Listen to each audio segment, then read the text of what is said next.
Hey everybody, Zee Garcia here, and today we are going to Japan and we are going to watch the leaves change color in Momiji.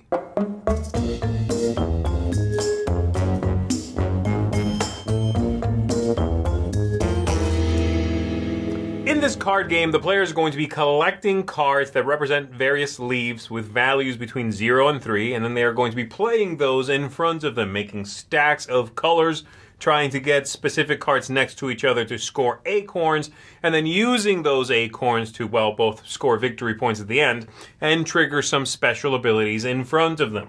Whoever has the most points at the end, of course, is the winner of the game. Let's go ahead and take a look at how it works. Here we're going to be taking a look at the game for 3 players. I'm going to explain how the game flows and how you score at the end. I will then, after that, be explaining a little bit how this module works here, the Ancient Garden module. So we'll set that aside for now and let's dig into the game. So I've already given every player 6 cards. We're going to reveal another 4 and stack them together by colors if need be. We've also selected a number of these and a number of them face down based on the player count again. And then the first player is going to have some acorns, the others a little bit more. The first thing we need to do is draft these tiles. And these tiles are going to have special abilities that you can use once per game if you spend an acorn on them. And those acorns are victory points. You'd reveal 3 of these face up, and then you are going to draft one. The first player is going to take one. They have symbols at the bottom. You need to read this whole thing to figure out what they each do, okay? So once you look at these, you might take one, and then we flip over a new one. The second player will draft one. We flip over another one. This player will take one, and this continues until every player has drafted 3 of these.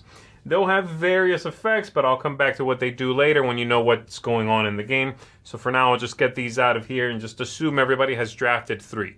Now the players are going to start taking turns, beginning with the start player going around the table, and the game is going to continue until either that deck is fully gone or these tokens are gone. Once that's triggered, everybody gets one more play and then we will score up. So on your turn, you are going to do one of 3 things. I can either draw cards, I can play cards, or I can take one of these scoring conditions.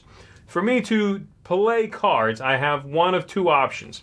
I can play 1 or 2 cards of the same color, and numerically, I will be building a spot in front of me of each color adjacent to other spots of the same, of different colors. And numerically, they must be the same number I play or higher by 1. So I could play 0, 0, 0, then a 1, then a 2, that would be okay. I cannot play a 1, I cannot do a 1, then a 3. I'm not allowed to skip a whole number like that.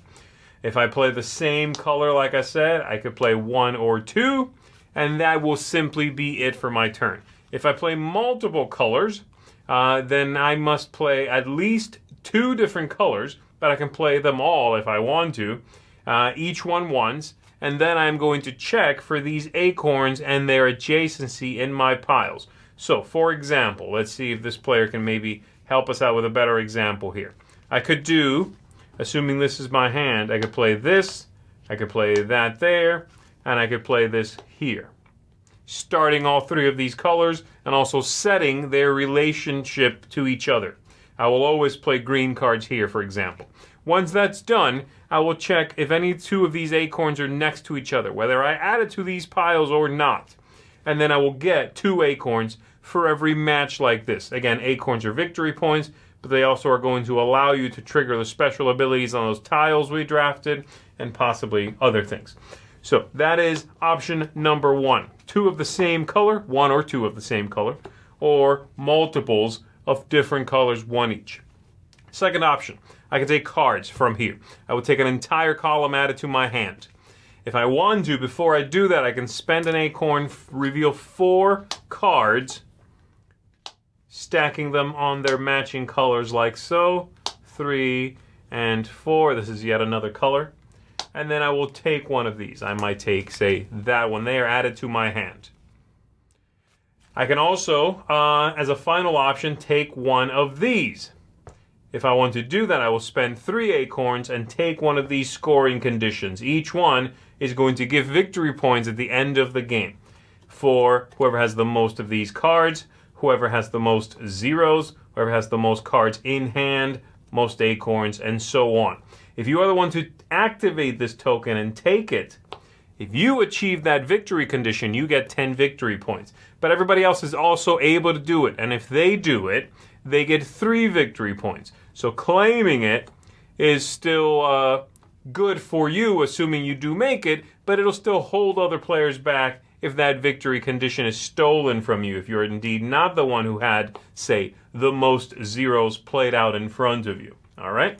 So that is the third and final option on your turn as an action. Play cards, take from there, possibly filling with an acorn for out, or activating and taking one of these for the cost of 3 acorns, i.e. 3 victory points.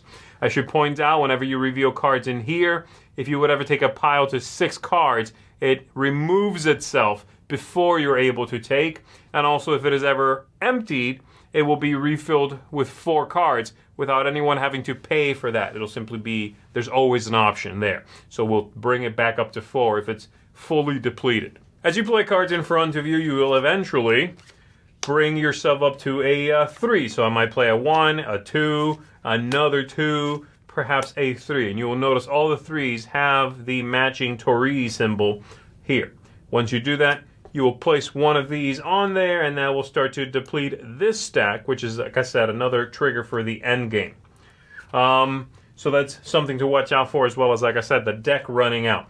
Once this or the deck runs out, then we are going to each get one final go, and we will score victory points. Your victory points are going to come from your acorns that you still have, these stacks of cards, and then these conditions. Like I said, if you own it and qualify, 10.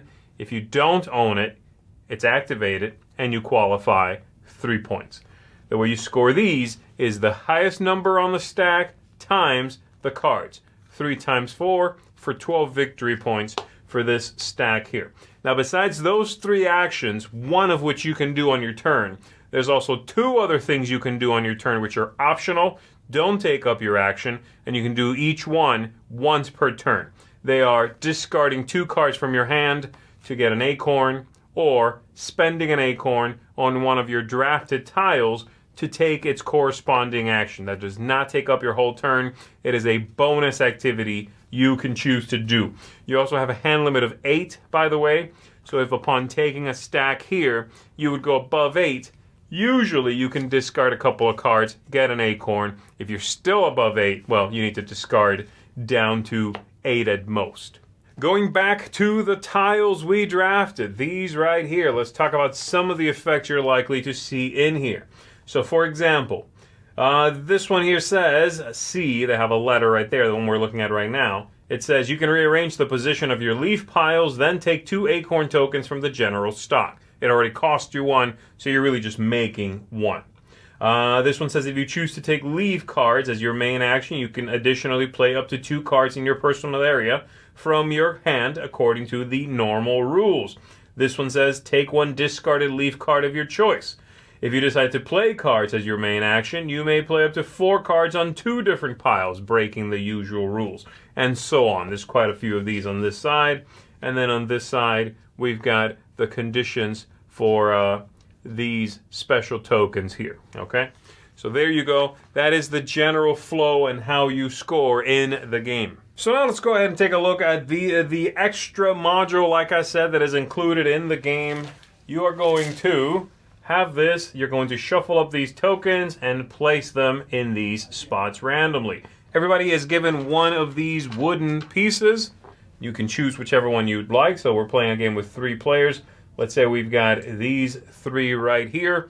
And then on your turn, as another third bonus action, you can choose to move your animal to the next spot that has a token. Obviously, at the very beginning of the game, if this player intends to do that, they'll simply go to the first one, okay? We are also going to set up these spots here for cards with some cards at the beginning of the game. You need to make sure that they are only of values 0 or 1. So for example, if we're flipping here, that would be okay, that would be okay, and that would also be okay. So the game begins like this. As a bonus action, this player can go here. They will take that spot. They will reveal this, put it in the corresponding space up here. they will trigger a special ability, of which there are 3 at the top. Or rather, they're going to start making progress towards activating an ability. You don't actually get to do it until the entire thing is filled. Then it comes on for everybody. So that's the 3 at the top. And then you may make an exchange with the cards that are down here with cards from your hand. So if this is my hand here, I can choose to make an exchange of the same value, like so. And I am going to have to pay for that acorns equal to the value I took. Obviously, taking a 0 means I don't pay anything. Or instead of the same value, I can exchange, as the rules say, for a card showing the immediately following value, which I thought meant one higher than the one I'm giving up. But according to the example, it seems to be one lower. So the immediately following value, I guess, means I can exchange a 3 and take a 2 from out here. And in that case, again, I would pay 2 acorns. So that's how that works. Again, that's a bonus action. Let's say this player next wants to take this bonus action. They would go to this spot here. They would reveal a token. It would go to its matching location. And they would perhaps switch one of these, giving up, again, a 0 and taking this 0, paying no acorns because of the value of the card here. Once all the corresponding garden tokens have been revealed, 2 here, 3 there, or 2 there, then that effect will come into play. So for example, this one here with the butterfly, from that point on, once it's filled, when performing the action to collect leaf cards, the player must additionally pay 1 acorn if they want to draw 4 new cards from the deck. So it'll take 2 to do that. The one in the middle there, from now on, players must pay 1 additional acorn token to activate a landscape ability on one of the tiles they drafted. And then this one here, from now on, players must pay 1 additional acorn to perform the activate an objective token. Giving up that to take one, now it's going to cost you 4 acorns, not just 3. Endgame scoring is going to be affected by what's going on here at the end of the game in 2 different ways. The first one being the players are going to get victory points based on the spot in which they ended. So if this player made it all the way to there, they're going to get 4 victory points for having stopped in that location. And the second is based on the cards that are out here. So for instance, if this looks like that at the very end of the game, then the leaf type with the highest value, combining any that are the same color, in this case purple, everybody's going to get a bonus victory point for every card of that type that they have played in their personal area. If there's a tie, say this was like this, and then purple is at 3, red is at 3, then no bonus from here to the cards you've played in front of you. And that is how the Ancient Garden works. So again, that explains the base game. This module, there's also a solitaire mode I will not be covering here, but that should do it to give you an idea of what's going on. Let's go ahead and go back up top. So that is Momiji. So what did I think of this one? Well, at the end of the day, and I'll just go ahead and talk about my feelings of it, I found that it was... It had a lot going on in it. There's a lot of moving parts. There are rules that become 2 rules, that you have different options, various things you draft and play and can utilize, and special scoring and abilities to trigger. That all adds up to not a whole lot. This is a fine little card game with too many rules and too many exceptions and things to worry about. And issues that would have made it a little more playable, like say, for example, including more than one of these, and maybe putting it in the rulebook also would have helped. Don't just include this as a standalone and not also just put it in here. It's a single sheet. You know, you just add it to the rulebook. Things like that compound to make the game an average experience. One that I wouldn't necessarily bring out with what I think would be a great target audience who would love this look and like the game, because I don't think they want to sit there for all these rules and all this rigmarole that just gets in the way, okay? So let's break it down, starting from the top with the theme and the setting. I'm actually giving this one a thumbs down in the theme and setting here. It's got a nature theme, fine, a little overplayed, but fine. But it's so disconnected from that theme, and I think it actively not just isn't usable to help teach the game, I think it works against it. None of it makes any sense. This idea of the leaves have to be exactly the same number or 1 higher. At 3 they stop. leaves fall next to each other and you get acorns. And you can trigger special scoring for not having collected leaves, which is, that token I don't get. There's one of the special tokens, which if you claim that, you get 10 victory points if you have the fewest cards in front of you. Okay, that doesn't sound like a good idea or something you should try for, but I guess if you're doing terribly, you can take that one and maybe net some points that way. So yeah, I found the theme to be a big disconnect here. Just didn't do anything for me. The aesthetics are pretty good. Nice bits, good quality bits, lovely artwork, very repetitive artwork, not a lot of different artwork in here. Most of it is on the cover, and this is lovely. And the card quality is okay. It's sort of that thick, garish linen kind of finish. So they're a little cardboardy. They're very thick, very like... So they're fine, but they're not high quality. They're just linen finished, and they have that real thick feel to them. Slabs a little bit. Replay value. They give you some options in here, interesting things you can choose to throw in or not throw in, but the game is generally will play the same way. Isn't necessarily going to really be revolutionary or distinct every time you play. You're doing a couple of things in it, collecting cards, triggering these things that give you a special bonus once per game in each, which is fine. The game's not that long, so that works out. But I don't think that this is one you keep coming back to rediscover or discover new things. The game arc, I also found a little repetitive. I think you do need to watch out for the end of the game, and that's interesting. There's a little rising tension as the deck dwindles, as the Tori tokens start to go away. You need to be on the lookout for that. You don't want to miss or mistime the ending when you should be just about wrapping up, and that can be interesting. I certainly enjoy that, knowing that you're going to have a single turn. Once that end happens, you need to be prepared for that. It can certainly be very difficult if you weren't prepared for that. You will lose. And I had a score that was, we saw a score that was, 75 to 68 to like 30. It was terrible. Just because of, again, sort of mistiming and not getting to play multipliers that make your score really shoot up, So you want to make sure that you time that right. The ease of play gets a thumbs down from me. For what this game is, it's not easy enough. That's ultimately what it is. Much ado about nothing is how the game ends up feeling. I already talked about the rulebook and including another one of these or, something to give the players. There's a lot of symbology here. A lot of these tokens, but especially the tiles.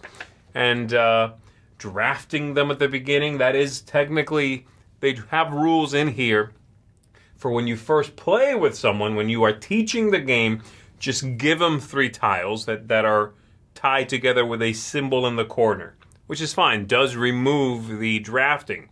But it's part of the main rules. You're supposed to draft. That's the actual game. So you go through all the drafting of these things, you go through all of these steps, and again, it all just adds up to not a whole lot. A fine little card game. Nothing you haven't done in Lost Cities or games that have been out for 2 decades, The scoring is also largely uninspired, I found. Score the top card times the number of cards. Okay, so 3 times something. If you didn't do so hot, 2 times something. Do that 4 or 5 times. Score the acorns. I also am not a big fan of games where you are spending something during the game that is points itself.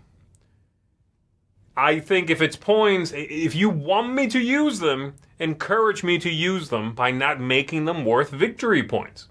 If they're victory points, and I'm a new gamer especially, I will keep them. They are victory points. This is how you win, right? Give me something else, something I don't score, so that I will use them, so I will trigger powers and have a fun time. Everyone I've played with did use them. It's not a big deal. I find that rule in games like, here's a token. If you put it on this thing, you get to draw 3 cards. But also, it's a victory point. Oh no, do I use it? Do I not use it? that just seems to punish gamers that are getting into games or trying to figure it out, it's like a gotcha kind of thing. Like, you shouldn't have spent it. Or you should have spent it and you hoarded it, you dummy. You should have spent it. I don't like that. Lastly, tactics, luck, strategy. There's some things to think about. Drafting cards, that's good. You want to try to have a lot of a stack and then put a high number on top. You want to use your tiles if they're going to net you more than a point because they're costing you a point. So you want to do that. What else?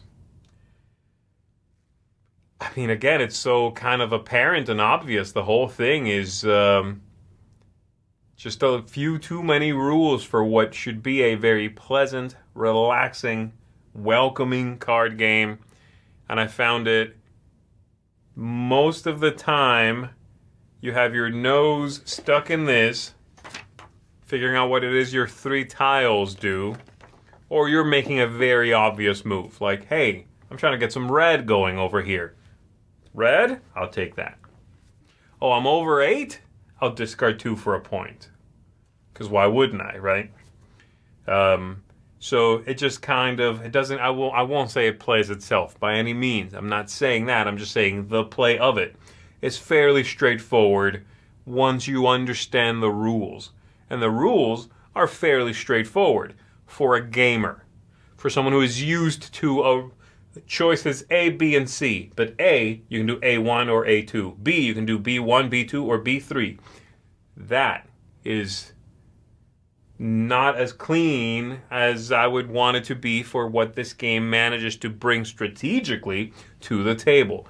Ticket to Ride, this ain't. So there you go. I was really hoping this would be a good one. It's a beautiful looking game. I loved the artwork. I liked the setting.